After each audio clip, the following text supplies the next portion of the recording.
Okay, hello everyone. Since you liked the first video about the vehicle fusions, I'm back with another episode. Now, a little disclaimer about the first fusion you will see. Unfortunately, I lost all the records of the first part of me drawing the fusion. So you won't see the first vehicle from scratch. You will see it pretty much. I won't say done, but I was in already at a good point when I realized that and went back recording the drawing. Also, instead of the random page generator, this time I found this beautiful list that comprehends pretty much every vehicle in War Thunder. As you can see, there are it's a very long list of tanks and planes. Before starting rolling, I simply will choose if I want to make a plane or a tank. Then I roll a dice twice to decide what vehicles will be fused together. Okay, apart from that, I will leave you with the vehicles that again I designed during live, and then I'll see you after that to roll our third vehicle. See you then. Enjoy.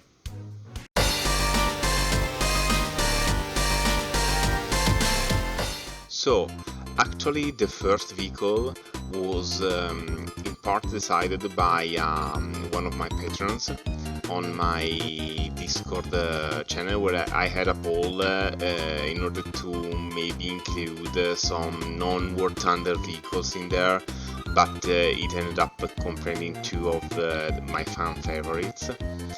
And it turned down to be the first vehicle of this fusion to be the Italian P108A, the bomber with the 102mm artillery gun in there.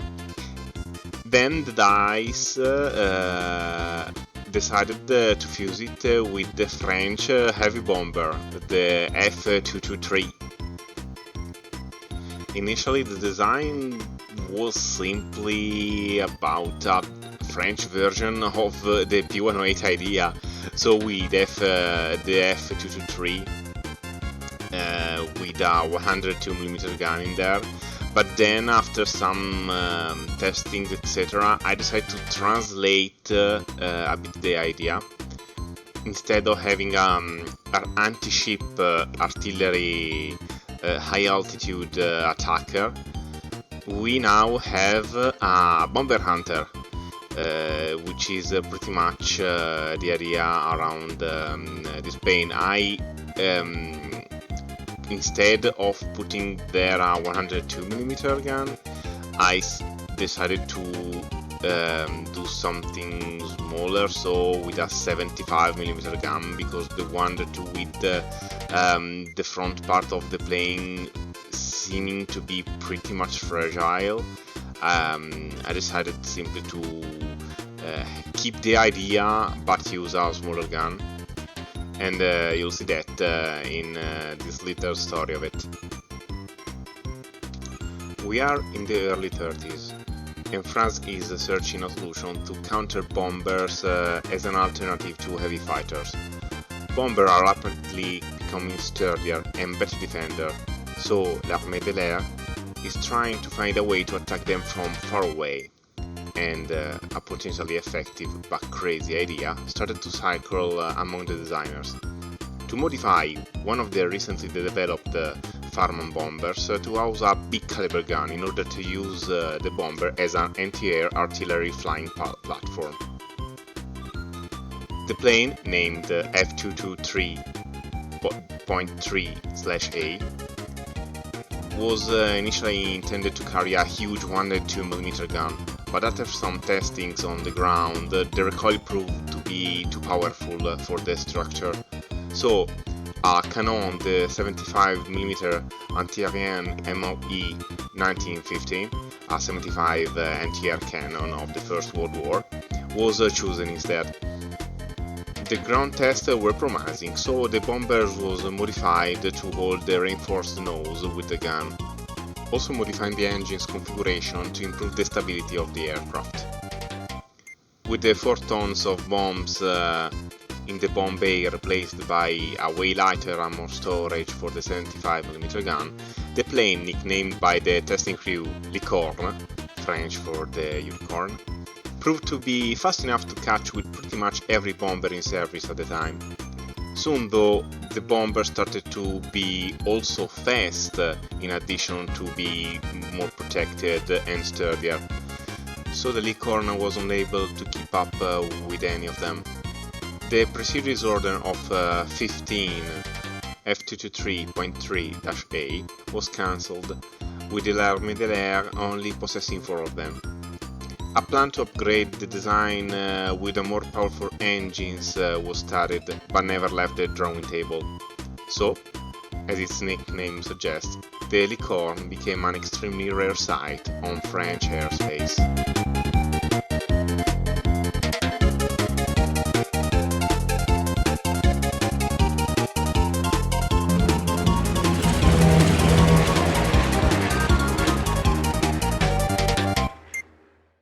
Okay, the second pair of design was among the Sea Fury and R2Y2 Kai. This was pretty much a difficult one because I didn't know if I wanted to simply do a Seafire with the jet engine or a 2-engine turboprop Japan heavy fighter. I, let's say, played around a bit with the concept, and in the end I went pretty much for the latter. I thought in the end it was the most interesting one. Also, you will see again with this design and also the last one that it turned out to be an episode pretty much with a theme, being in this case speed, because in the first French bomber we have a bomber hunter that was designed to outrun and reach other bombers in order to destroy them, and then had the issue that the newer bombers were too fast for it. Now you will see that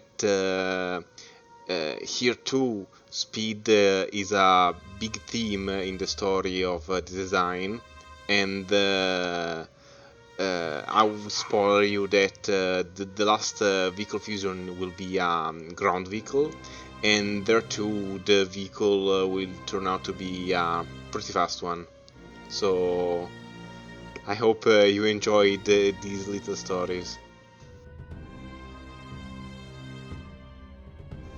Year 1944. The Japanese fleet is still fighting the US Navy in the Pacific, counting hundreds of losses among its forces, mostly due to the crazy amount of Allied naval carrier planes, always with something new and unknown at every encounter. One day a model with the crazy high power engines, another a stupidly maneuverable fighter. The Imperial Japanese Navy is mostly concerned about the latest generation of the US fighter bombers, so powerful that in an occasion a Japanese squadron was already up for patrolling and tried to dive on the so-called muscle bombers to protect the fleet, still without success. Those planes at sea level are faster than at zero, diving at its maximum speed. To keep up, Japan is already trying a solution for the future of aviation, jet engines, but the study for a jet fighter are long to be completed, and the Imperial Navy needs a counter now. So Japan engineers decide to replicate the engines of a captured Sea Fury and adapt them to the in-development jet design in order to create a super-fast turboprop plane.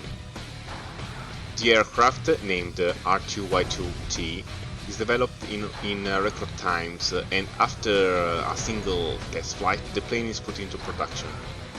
The compact design, combined with the powerful engines and good aerodynamics, led to the creation of the fastest plane in the entire axis. Not only able to keep up with the muscle bombers, but also capable to intercept them thanks to its ridiculously short amount of time needed for the plane to take off. So much that the Japanese aircraft carriers started to keep a small squadron of these heavy fighters always on the bridge, ready for action.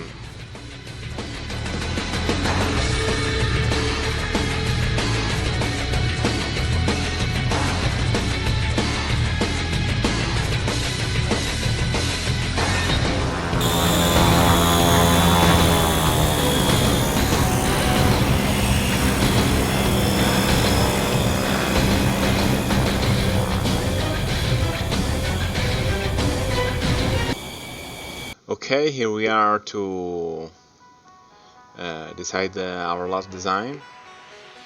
So since the first two were planes, I would go for tanks. I want to flip the coin. I'm just going straight up for tanks this time. So we have how many? I have here the chart with all the vehicle in War Thunder. 730. Okay. 730 dice, and this, and let's see, our first candidate is 665. Oh, SU-85. Okay, combined with 354. Oh ho ho. GV90-120. Okay, I have already a bit of idea for this. Okay, so my initial thoughts on this fusion was to create some kind of modern light vehicle with the gun mounted on the hull like the old Soviet tank destroyer, since I really enjoy modern vehicles with that old tank destroyer vibe, pretty much like also the Volkswagen 103, but I try to keep referencing just to this new vehicle and try not to put too much of it in there. So yeah, initially I thought to put maybe the 120mm gun, but then I decided to keep the old 85 more to resemble the original Soviet tank destroyer than else. And also I justified a bit the decision in this little story. Create a new war vehicle for the battlefields of today, but with its design being a modernization or a modification of a vehicle from the 1950s or earlier. This is the concept for the Bring Them Back project launched by NATO. A lot of companies and nations decided to take part in the project, including Poland. Obrum makes a deal with the Polish government to retire the wrecks of the old Su-85 tank destroyers that served in the Polish army. The plan is to present a fast light tank for the contest, starting from the famous Soviet tank destroyer. Cooperating with FMV, to integrate some features from their modern CV90 series of light vehicles.